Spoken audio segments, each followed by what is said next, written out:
powers of numbers. For this video, we're going to look at square, cube, square root, and cube roots. So, we're going to find out what's up, what's going on with this thing here now.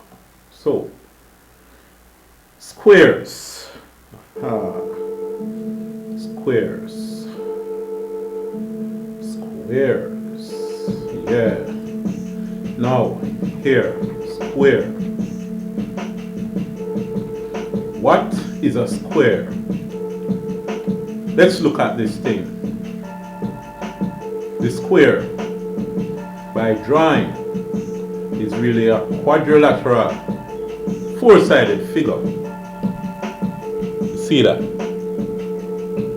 Now, the angles are 90 degrees. The width equals the height. If you have this side being 2 and this 2 units long, means you divide into 2 sides each, you have 1, 2, 3, 4 squares. Now, that means 2 times 2. Now, how do you write this thing?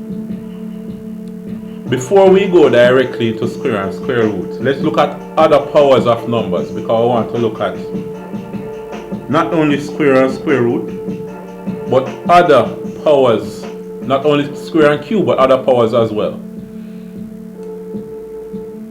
Now, suppose you say 3 plus 3 plus 3 plus 3 plus 3. What do you get? 3 and 3, 6, 9, 12, 15. But instead of writing these many 3's, you have a short way of writing it. Say you have 3 and there are 5 of them that you're going to put together and add. Use this symbol and we call it multiplication. That is multiplication. The short way of writing repeated addition. So multiplication is repeated addition. Now we're going to look at repeated something else. We have 3, 3, 3, 3. 5 trees. Alright, 5 trees. No, we're not going to be adding this time. We're going to multiply. We multiply all these trees. What do we get? Well, let's use our calculator in the interest of time. We have 3 times 3 times 3 times 3 times 3. What do we get here? 243. 243. You see that? 3 trees, 9, 9 trees, 27, 27 trees, 81, 81 trees, 243. But just like how we had a short way of writing repeated addition, we have a short way of writing repeated multiplication. Here, we write 3. Now, to show there are 5 trees, we're going to write 5 somewhere. And to show that we multiply them, we write 5 as a superscript right here. Here, this 5 is called the power that 3 is raised to. The 3 is the base. Now the 5, the power, is also called the exponent. You're going to see that word later on in further maths as we study more advanced. It's also called the index. Alright, so here, back to squares.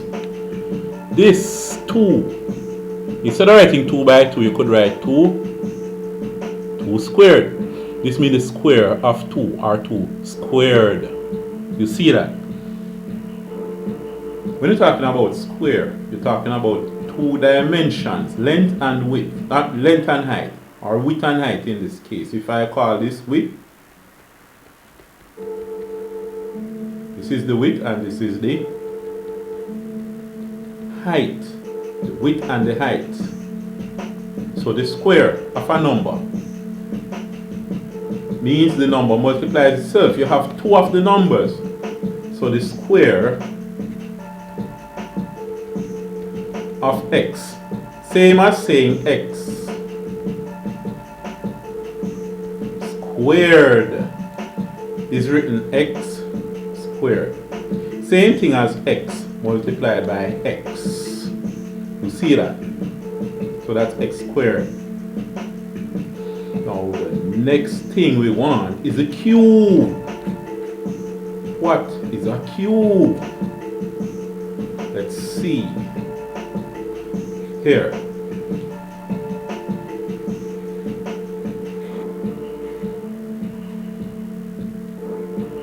This is what I have so far. Then, what you're really looking at is a box where the width is the same as the length is the same as the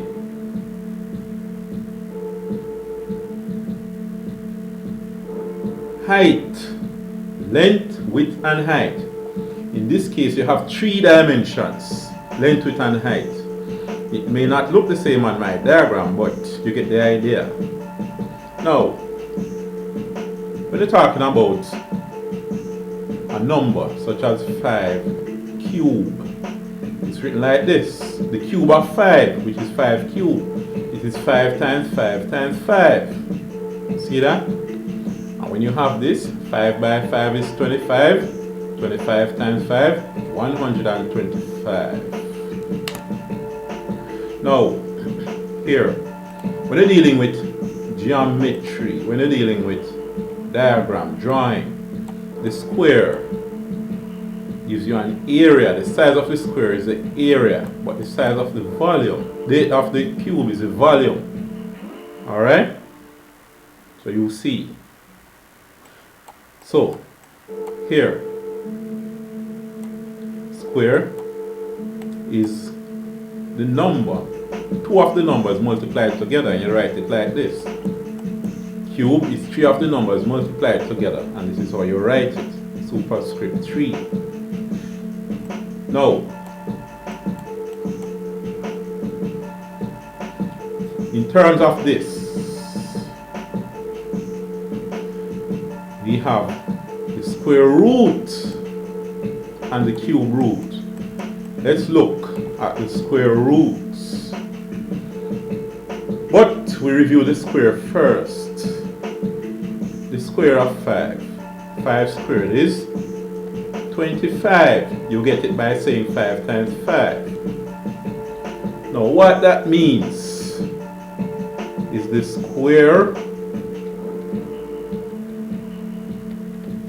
root of 25 is that number. The square root of 25 is a certain number. You write 2 of those numbers and multiply them together, you get 25. As you see a while ago, that number is 5. So the square root of 25 is 5. You see that. Now, here, what you're going to have is this.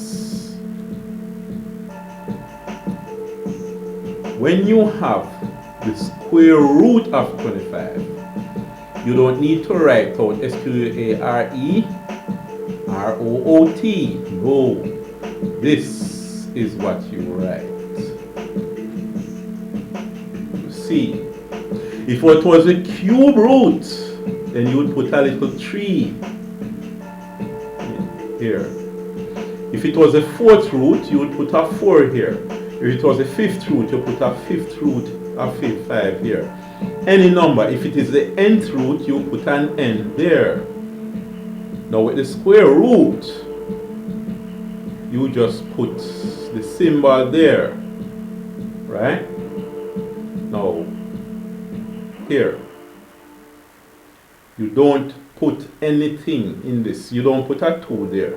It's not necessary, and it's not practiced, right? Now this sign, the radical sign, and the Brilliantium line is the symbol for the square root. Now, the square root of a number, the square root of x is y. If y times y is equal to x, or if y squared is x. You see that? So therefore, the square root of y squared is y, of course. You can see that. Now, let's look at cube root as well. But we review cube.